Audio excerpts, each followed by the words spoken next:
दोस्तों, शालिनी भक्ति सागर कथा में आपका बहुत बहुत स्वागत है। तो दोस्तों, आइए जानते हैं विजया एकादशी व्रत कथा।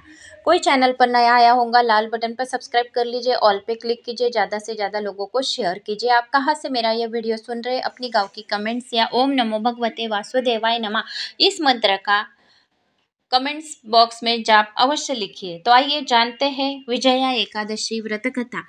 श्री गणेशाय नमो नमः। धर्मराज युधिष्ठिर बोले, हे जनार्दन, फाल्गुन मास के कृष्ण पक्ष की एकादशी का क्या नाम है तथा उसकी विधि क्या है? कृपा करके आप मुझे बताइए। श्री भगवान बोले, हे राजन, फाल्गुन मास के कृष्ण पक्ष की एकादशी का नाम विजया एकादशी है। इसके व्रत के प्रभाव से मनुष्य को विजय की प्राप्ति होती है। यह सब व्रतों में से उत्तम व्रत है। इसे विजया एकादशी के महात्म्य के श्रवण व पठन से समस्त पाप नष्ट हो जाते हैं। एक समय देवर्षि नारद जी ने जगत पिता ब्रह्मा जी से कहा, महाराज, आप मुझसे फाल्गुन मास के कृष्ण पक्ष की एकादशी का विधान कहिए। ब्रह्मा जी कहने लगे कि हे नारद, विजया एकादशी का व्रत पुराने तथा नए पापों को नाश करने वाला है। इस विजया एकादशी की विधि मैंने आज तक किसी से भी नहीं कही है। यह समस्त मनुष्यों को विजय प्रदान करती है। त्रेता युग में मर्यादा पुरुषोत्तम श्री रामचंद्र जी को जब 14 वर्ष का वनवास हो गया, तब वे श्री लक्ष्मण तथा सीता जी सहित पंचवटी में निवास करने लगे। वहां पर दुष्ट रावण ने जब सीता जी का हरण किया, तब इस समाचार से श्री रामचंद्र जी तथा लक्ष्मण अत्यंत व्याकुल हुए और सीता जी की खोज में चल दिए। घूमते घूमते जब वे मरणासन जटायु के पास पहुंचे, तो जटायु उन्हें सीता जी का वृत्तांत सुनकर स्वर्गलोक चला गया। कुछ आगे जाकर उनकी सुग्रीव से मित्रता हुई और बाली का वध किया। हनुमान जी ने लंका में जाकर सीता जी का पता लगाया और उनसे श्री रामचंद्र जी और सुग्रीव की मित्रता का वर्णन किया। वहां से लौटकर हनुमान जी ने भगवान राम के पास जाकर सब समाचार कहे। श्री रामचंद्र जी ने वानर सेना सहित सुग्रीव की संपत्ति से लंका को प्रस्थान किया। जब श्री रामचंद्र जी समुद्र से किनारे पहुंचे, तब उन्होंने मगरमच्छ के आदि से युक्त उस आगाध समुद्र को देखकर लक्ष्मण जी से कहा कि इस समुद्र को हम किस प्रकार से पार करेंगे? श्री लक्ष्मण ने कहा, हे पुराण पुरुषोत्तम, आप आदि पुरुष हैं, सब कुछ जानते हैं। यहाँ से आधा योजन दूर पर कुमारी द्वीप में वकदाल्प्य नामक के मुनि रहते हैं। उन्होंने अनेक ब्रह्मा देखे हैं। आप उनके पास जाकर इसका उपाय पूछे। लक्ष्मण जी इस प्रकार के वचन सुनकर श्री रामचंद्र जी ने वग्दालभ्य ऋषि के पास गए और उनको प्रणाम करके बैठ गए। मुनि ने भी उनको मनुष्य रूप धारण किए हुए पुराण पुरुषोत्तम समझकर उनसे पूछा कि राम, आपका आना कैसे हुआ? रामचंद्र जी कहने लगे, हे ऋषि, मैं अपनी सेना सहित यहाँ आया हूँ और राक्षसों को जिताने के लिए लंका जा रहा हूँ। आप कृपा करके समुद्र पार करने का कोई उपाय बतलाइए। मैं इसी कारण आपके पास आया हूँ। वग्दालभ्य ऋषि बोले कि हे राम, फाल्गुन मास के कृष्ण पक्ष की एकादशी का उत्तम व्रत करने से निश्चय ही आपकी विजय होगी। साथ ही आपके समुद्र भी अवश्य पार कर लेंगे। इस व्रत की विधि यह है कि दशमी के दिन सुवर्ण, चांदी, तांबा या मिट्टी का एक घड़ा बनाए।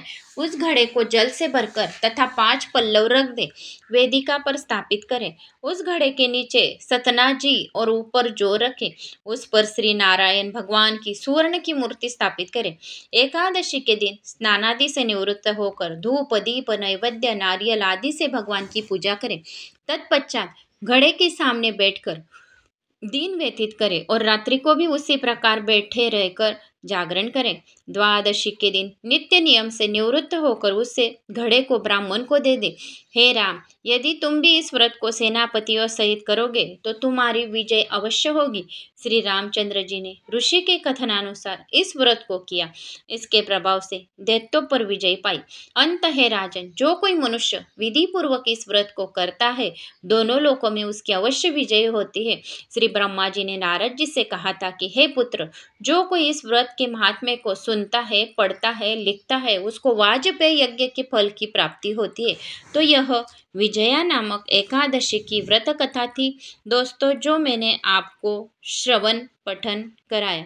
तो दोस्तों, इस दिन आप पीपल के वृक्ष के नीचे भगवान विष्णु के नाम का जाप करें। ओम नमो विष्णवे नमः, ओम नमो भगवते वासुदेवाय नमः। इस मंत्र का जाप करते करते आप एक दिया पीपल के वृक्ष के पास लगाएं, क्योंकि पीपल के वृक्ष में भगवान विष्णु का वास है।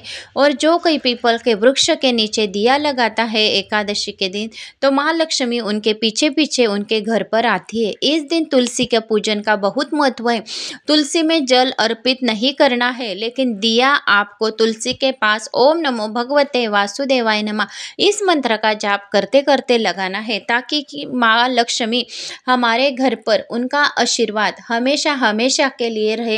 इसलिए तुलसी के पास आपको विष्णु भगवान के नाम का दिया लगाना है।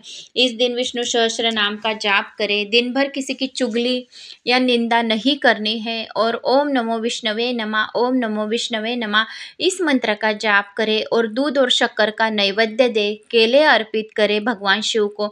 ऐसा करने से भगवान विष्णु की असीम कृपा प्राप्त होती है। इस दिन विष्णु सहस्त्र नाम का पाठ करें। राम जी के 11 बार नाम लेना भी बहुत ही अच्छा रहता है। इस दिन श्री राम राम रामेति रामेति रमे रामे मनोरमे सहस्र नाम ततुल्यम राम नाम वरानने इस मंत्र का इतना भी श्रवण किया तो भी हमने भगवान विष्णु के सहस्त्र नामावली का जप कर लिया, इतना पुण्य हमें मिलेगा। तो कौन सा मंत्र आपको जाप करना है? 21 बार, 11 बार, 108 बार। श्री राम रामेति रमे रामे मनोरमे सहस्रनाम ततुल्यम राम नाम वरानने। तो इस मंत्र का जाप अवश्य करें। या ओम नमो विष्णवे नमः, ओम नमो विष्णवे नमः इस ऐसा मंत्र जाप करते करते विष्णु भगवान के मूर्ति पर जल अभिषेक, रुद्र अभिषेक और पंचामृत से स्नान कराए। पीतांबर वस्त्र होंगे वो उनको अर्पित करें। चंदन का टीका लगाए और भगवान विष्णु को आराधना करें कि हमारी सब मनोकामनाएं पूर्ण हो और सारी दरिद्रता दूर हो। तो दोस्तों, उम्मीद करती हूँ आपको पसंद आई होंगी यह जानकारी। तो लाइक, सब्सक्राइब, शेयर अवश्य करें। ओम नमो भगवते वासुदेवाय नमः।